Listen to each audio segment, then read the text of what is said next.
El olor acre del aguarrás y el óleo fresco flotaba en el aire, una fragancia que para Samu Adebayo era más vital que el propio oxígeno. En su pequeño estudio de lavapiés, un caos organizado de lienzos, botes de pintura y bocetos clavados en paredes desconchadas, Samu se movía con la gracia de un bailarín ante un lienzo que casi igualaba su altura. Sus manos, manchadas de una miríada de colores, empuñaban un pincel como si fuera una extensión de su alma, trazando líneas febriles que poco a poco iban revelando un rostro, una historia. El rostro era el de un anciano del barrio, con la piel como un mapa de arrugas y una mirada que contenía la sabiduría y la melancolía de generaciones. Era parte de su serie Huellas de Madrid, retratos de personas anónimas que para él constituían el verdadero tejido de la ciudad, ese tejido a menudo ignorado por el brillo de las postales turísticas. Samu, de 23 años, hijo de padre nigeriano y madre madrileña, llevaba el arte cosido a la piel, una piel de un negro profundo que a veces parecía absorber la luz y otras reflejarla con una intensidad inesperada. Era alto, delgado, con unas rastas finas que caían sobre su frente cuando se inclinaba sobre la obra. Su mirada, grande y oscura, era la de un observador incansable, capaz de captar el matiz más sutil en un gesto, la emoción oculta tras una sonrisa forzada. Vestía con sencillez unos vaqueros desgastados, una camiseta vieja con salpicaduras de pintura que formaban su propio cuadro abstracto. Su verdadera elocuencia residía en sus manos y en los mundos que creaba sobre el lienzo. La precaria situación económica era una constante. Los materiales de calidad eran un lujo, y a menudo recurría a lienzos reciclados o maderas encontradas en la calle. Pero la escasez aguzaba su ingenio, le obligaba a experimentar, a encontrar belleza en lo imperfecto. Su mayor anhelo era simple, que su arte fuera visto, que sus historias conectaran poder vivir de aquello que le daba la vida. La puerta del estudio se abrió con un chirrido familiar y entró Elena, su amiga del alma, una fotógrafa documental con el pelo teñido de azul eléctrico y una energía que contrastaba con la naturaleza más introvertida de Samu. Elena era su ancla, su crítica más honesta y su mayor defensora.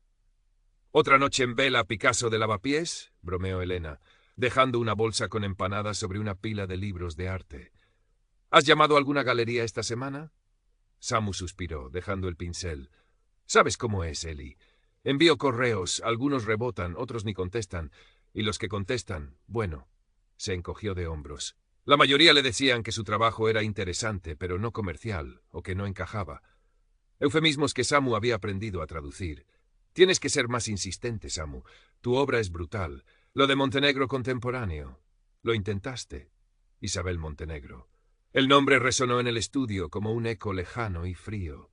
Era la dueña de una de las galerías más influyentes de Madrid, en pleno barrio de Salamanca, un templo del arte contemporáneo donde solo los consagrados o los increíblemente bien conectados lograban exponer. Para Samu era como mirar a la cima del Everest. «Montenegro», repitió Samu con una media sonrisa escéptica. «¿Crees que alguien como ella se fijaría en alguien como yo?». Su voz contenía una duda que iba más allá del simple miedo al rechazo profesional.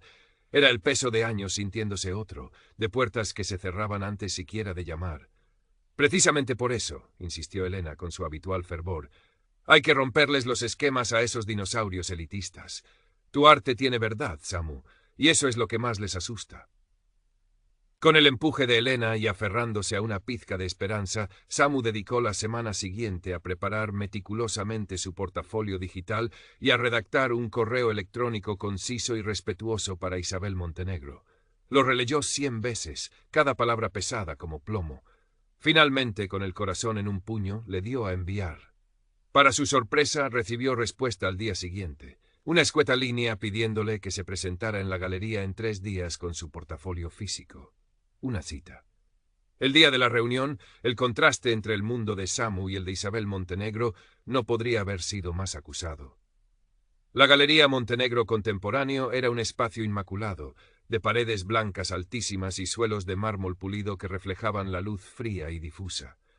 Cada obra expuesta, minimalista y conceptual, valía más de lo que Samu ganaría en toda una vida. El aire olía a dinero y a una superioridad cultural apenas disimulada. Isabel Montenegro lo recibió en su despacho, un espacio igualmente minimalista, pero con un enorme escritorio de diseño y una única silla incómoda para el visitante. Ella, alrededor de los 50, era la personificación de la elegancia fría y calculada. Un traje de chaqueta impecable, un peinado geométrico, joyas discretas pero carísimas. Su mirada lo evaluó de arriba abajo con la rapidez de un escáner, y Samu sintió cómo se encogía bajo aquel escrutinio. «Samuel Adebayo, ¿verdad?», dijo con una voz monocorde, sin ofrecerle la mano. «Tiene 10 minutos». Samu, nervioso, abrió su portafolio sobre una esquina del enorme escritorio. Las reproducciones de sus cuadros, tan vibrantes en su estudio, parecían perder color bajo la luz fluorescente y la mirada gélida de la galerista. Isabel pasó las páginas con una rapidez insultante, deteniéndose apenas unos segundos en cada imagen. Su expresión no cambió. «Su trabajo tiene una crudeza interesante», concedió finalmente, cerrando el portafolio con un gesto definitivo que a Samu le pareció un portazo. «Pero es demasiado. Local, testimonial. Mis clientes buscan algo más universal, más conceptualmente depurado». Hizo una pausa, y sus ojos grises se clavaron en él. «Quizás cuando su propuesta madure, o podría probar en espacios más adecuados a su temática, más étnicos, si me entiende». La palabra étnico flotó en el aire, cargada de un subtexto que Samu comprendió al instante. Era el rechazo envuelto en la seda de la condescendencia. La humillación le quemó en las mejillas. Apretó la mandíbula para no responder, para no dejar que la rabia y el dolor se desbordaran. Recogió su portafolio, murmuró un gracias por su tiempo que sonó hueco hasta para él, y salió de la galería sintiendo el frío del mármol bajo sus pies como si caminara descalzo sobre hielo. De vuelta en la seguridad caótica de su estudio, la rabia explotó. No en gritos, sino en un torbellino de energía creativa. Cogió el lienzo más grande que tenía, uno que había preparado con varias capas de gesso barato, y comenzó a pintar con una furia controlada. Los colores oscuros dominaban, negros profundos, azules violáceos, grises sucios. No estaba pensando, solo sintiendo. Y de ese torbellino de emoción comenzó a emerger una figura, apenas esbozada al principio, luego más definida. Un hombre, de espaldas, mirando hacia una pared blanca infinita, un hombre invisible. La obra se llamaría así, Hombre Invisible. Era su respuesta a Isabel Montenegro, al mundo que a menudo se negaba a verlo. Elena lo encontró así, horas después, cubierto de pintura, exhausto pero con una luz febril en los ojos. Cuando vio el lienzo se quedó sin palabras por un momento, luego simplemente lo abrazó. «Esto, Samu», dijo con la voz ahogada, «esto es una bomba». Mientras tanto, Isabel Montenegro continuaba con su vida perfectamente orquestada. Esa misma noche asistía a un cóctel benéfico en un palacete del siglo XVIII, uno de esos eventos donde el arte, la filantropía y los negocios se entrelazaban en una danza de poder y apariencias. Lucía un vestido negro de un diseñador de renombre y sonreía con la cantidad justa de calidez estudiada. Durante un momento, mientras observaba una instalación artística que consistía en una serie de espejos rotos, sintió una extraña punzada de incomodidad. Una disonancia que no supo identificar. La desechó rápidamente, atribuyéndola al champán o al cansancio. Más tarde, tuvo un breve altercado con uno de los camareros, un joven de rasgos sudamericanos, por una copa derramada accidentalmente. Su tono fue cortante, despectivo, el habitual cuando se dirigía a quienes consideraba sus inferiores. No le dio mayor importancia. Al llegar a su lujoso apartamento en el barrio de Salamanca, sintió un mareo repentino. Todo dio vueltas. Se apoyó en la pared del recibidor, respirando con dificultad. Pensó que era el estrés, quizás la copa de más. Se dirigió a su dormitorio, se desvistió mecánicamente y se metió en la cama. Cerró los ojos, deseando que la sensación pasara. Cuando despertó, el mundo había cambiado. O, mejor dicho, ella había cambiado. La primera sensación fue de extrañeza. El colchón bajo ella no era el suyo, de firmeza ortopédica y sábanas de algodón egipcio. Este era delgado, irregular. El aire no olía a su perfume de lavanda y sándalo, sino a humedad y a algo frito y rancio. Abrió los ojos con dificultad. La luz que entraba por una ventana sucia y sin cortinas era gris y opaca. No estaba en su dormitorio. Las paredes estaban desconchadas, cubiertas con un papel pintado con flores marchitas. Había ropa tirada por el suelo, no la suya. Se incorporó de golpe, el corazón latiéndole con violencia. Miró sus manos. No eran sus manos. Estas eran más oscuras, los dedos más cortos, las uñas sin manicura. Un grito ahogado se escapó de sus labios. Se levantó tropezando y corrió hacia un espejo roto que colgaba torcido en la pared. Lo que vio le heló la sangre.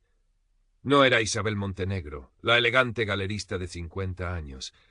Era una mujer negra, de unos 30 y tantos, con el pelo ensortijado y corto, vestida con una camiseta vieja y unos pantalones de chándal descoloridos.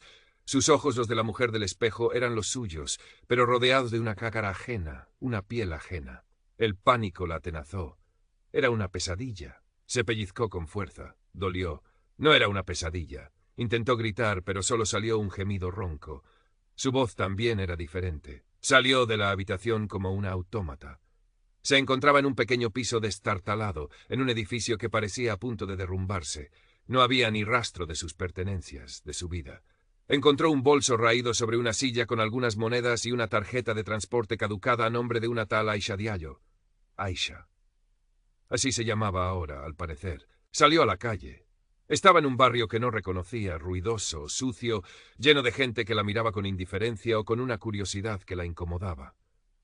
Era Lavapiés, aunque ella tardaría en identificarlo. El aire olía a especias exóticas, a basura acumulada, a vida cruda y vibrante, tan diferente del aséptico aroma de Salamanca. Sus primeros intentos de entender qué pasaba fueron catastróficos. Trató de explicar quién era un policía municipal, pero éste la miró como si estuviera loca y le dijo que circulara. Intentó llamar a su asistente desde una cabina.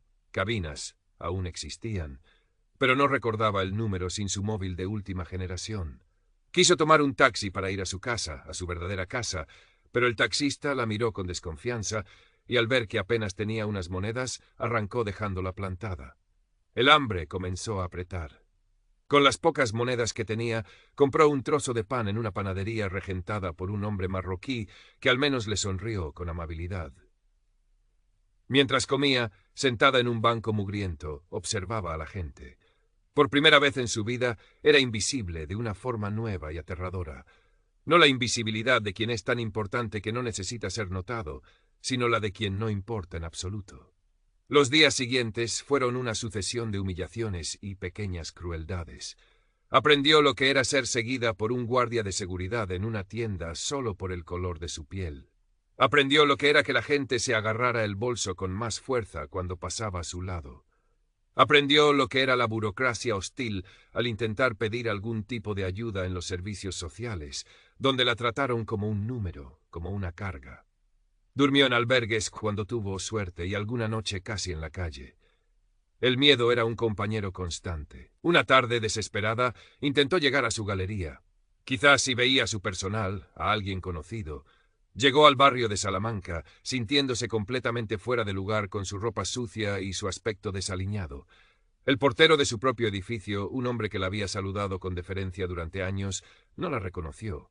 Cuando intentó entrar, la detuvo con brusquedad. —¿A dónde cree que va, mujer? —le espetó, mirándola con asco. —Aquí no se puede mendigar. —Pero... Yo soy Isabel Montenegro —balbuceó ella, la voz quebrada. El portero soltó una carcajada. —Sí, claro. Y yo soy el rey de España. Largo de aquí antes de que llame a la policía. La empujó hacia la calle. Isabel cayó de rodillas en la acera, las lágrimas de rabia y desesperación corriendo por su rostro ahora ajeno. Era la humillación definitiva. Su nombre, su identidad, su poder, todo se había desvanecido. Ahora solo era Aisha, una mujer negra indigente a los ojos del mundo. Mientras Isabel vivía su particular infierno, la vida de Samu había dado un pequeño giro. Elena, con su inagotable energía, había conseguido que la nueva obra de Samu, Hombre Invisible, se expusiera en un pequeño centro cultural de Lavapiés como parte de una muestra colectiva de artistas emergentes del barrio. La inauguración fue modesta, con amigos, vecinos y algunos curiosos. Samu, aunque nervioso, se sintió orgulloso al ver su cuadro colgado, iluminado, hablando por sí mismo. La gente se detenía ante él, algunos conmovidos, otros visiblemente incómodos. Su arte estaba provocando algo. Un par de semanas después de su transformación, Isabel, o Aisha, vagaba sin rumbo por Lavapiés. Estaba agotada, hambrienta, su mente al borde del colapso. El olor a pintura la atrajo hacia un pequeño centro cultural del que salía algo de música. Entró sin pensarlo, buscando quizás un refugio momentáneo del frío de la calle y de su propia miseria. Y entonces lo vio. En el centro de una de las paredes, iluminado por un foco solitario, estaba el cuadro, Hombre invisible. El hombre de espaldas, mirando la pared blanca. La soledad, la invisibilidad, el grito silencioso. Era todo lo que ella había estado sintiendo, todo lo que se había convertido. La reconoció al instante, no la figura, sino la emoción, la verdad descarnada que emanaba del lienzo. Era la obra de aquel joven artista al que había despreciado, Samuel Adebayo. Se acercó, hipnotizada. Cada pincelada parecía hablarle directamente. Vio su propio reflejo en la angustia de esa figura anónima. El muro blanco ya no era una abstracción, era el muro de indiferencia contra el que ella misma se había estrellado una y otra vez en las últimas semanas. El dolor, la comprensión, la vergüenza, todo la golpeó con la fuerza de un huracán. Cayó de rodillas frente al cuadro, igual que había caído frente a su galería, pero esta vez no eran lágrimas de rabia, sino de una catarsis desgarradora. Lloró por el joven al que había humillado, lloró por Aisha, la mujer en cuya piel estaba atrapada, y lloró por Isabel, la mujer ciega y cruel que había sido. Samu y Elena estaban en el centro cultural esa tarde, revisando unos detalles de la iluminación. Vieron a la mujer negra llorando desconsoladamente frente al cuadro de Samu. No la reconocieron como Isabel Montenegro, por supuesto. Solo vieron a una mujer profundamente conmovida por el arte. Elena se acercó con cautela. —¿Se encuentra bien? —preguntó suavemente. Isabel levantó la cabeza. Sus ojos enrojecidos e hinchados se encontraron con los de Samu. Por un instante él vio en ellos una profundidad de sufrimiento que lo estremeció, una familiaridad extraña. Ella no dijo nada. Solo lo miró, y en esa mirada había un universo de disculpas silenciosas, de reconocimiento. Luego se levantó con dificultad y salió del centro cultural, perdiéndose entre la gente de la calle. Poco después, Isabel sintió de nuevo el mareo, más intenso esta vez. La realidad pareció plegarse sobre sí misma. Perdió el conocimiento. Despertó en su propia cama, en su lujoso apartamento de Salamanca. La luz del sol entraba por las grandes ventanas. Miró sus manos. Eran blancas, cuidadas, las uñas perfectamente maquilladas. Su cuerpo era el suyo. El olor a lavanda y sándalo la envolvía. ¿Había sido toda una pesadilla extraordinariamente vívida? Pero el recuerdo era tan nítido, tan doloroso. El peso en su conciencia era real. La imagen del hombre invisible estaba grabada a fuego en su memoria. Los días siguientes, Isabel no fue la misma. El mundo seguía siendo el mismo, pero sus ojos lo veían de forma diferente. Veía a la gente que antes le resultaba invisible, los limpiadores de su edificio, los camareros, los inmigrantes que luchaban por sobrevivir. Veía el prejuicio sutil en las conversaciones de su círculo social, ese prejuicio del que ella misma había sido campeona. Una semana después, tomó una decisión. Se vistió con sencillez, sin joyas, sin maquillaje ostentoso. Fue a Lavapiés. Encontró el pequeño estudio de Samu gracias a la dirección que había visto en el folleto del Centro Cultural durante su experiencia. Samu estaba trabajando, de espaldas a la puerta.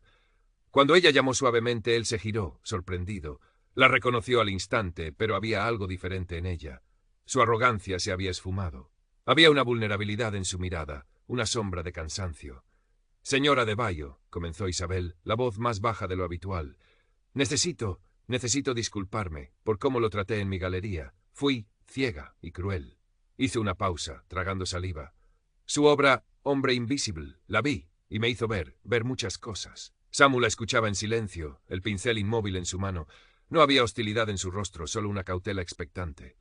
Su arte es extraordinario, señora Adebayo, continuó Isabel. Es poderoso, es necesario. Y me gustaría, si usted me lo permite, exponerlo en mi galería, no como un favor, sino porque se lo merece, porque el mundo necesita ver lo que usted tiene que decir.